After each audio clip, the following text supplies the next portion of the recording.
who was Indiana's Mr. Basketball back in 1954, and the inspiration for Jimmy Chitwood from the movie Hoosiers. And he joins us here tonight from historic Hinkle Fieldhouse.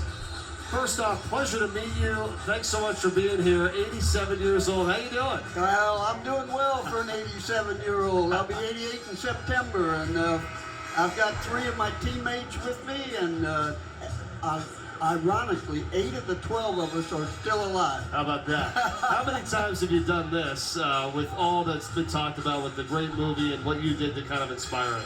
Oh, I didn't inspire it. My team inspired it.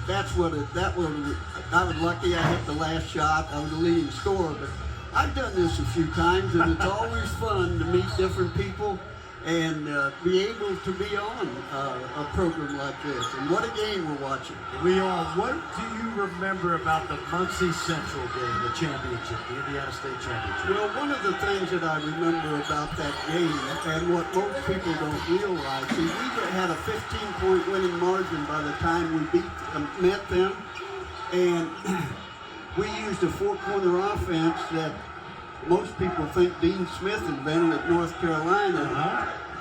When we hit Muncie Central, no team but one got within double digits of us. We used the 4-corner as an offensive weapon. We beat Crystal Savage with Oscar Robertson 65 to 52 using the 4-corner. We were ahead of Muncie 6 points. Going into the 4th quarter, we were at 23-17. We're behind 28 to 26.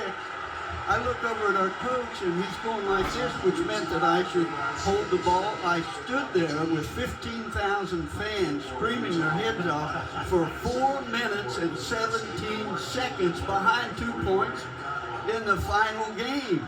That had to be boring. Well, I'll tell you what. They didn't get any closer to us. I like it. What's it like being back here in this arena, this historic environment watching? Let me tell you, this floor, this arena, I played for Mr. Hinkle for 4 years here. I established single-game career scoring record, still have a record here. So walking in this field house, I get goosebumps every time I come in, and I've been here a few times. Bobby, high school, college, NBA, what does Hoosier hysteria mean to you? Well, Hoosier hysteria, back then, you see, Indiana did not have a football championship. They didn't have that till 1972. So basketball was king. We grew 800,000 people in 1954, and it was televised statewide, and from 1956 to 1989, we grew better than 1 million people, and TV paid the IHSAA $500,000 a year to televise it. So it was the only game in town, really, and that's where Hoosier hysteria came from, starting back with John Wooden in the 20s. Yep. I mean, there have been some great players come out of Indiana, and I've been fortunate enough to be around a lot of them. Padgema knocks down the jumper for Utah, and they close the gap to 3 once again with just under 6 minutes to go in this first half. Bobby, awesome to see you. Thank you so much for joining us, and we really hope you enjoy the rest of this one. Believe me, it's my pleasure. Thank you. And what a pleasure meeting you. Thank you, Bobby. Good luck. Yeah. Thanks so much.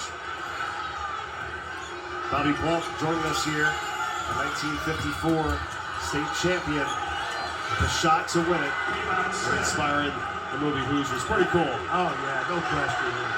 If you've been around the state, like I have through the years, it's great, and you can tell tonight this place loves basketball.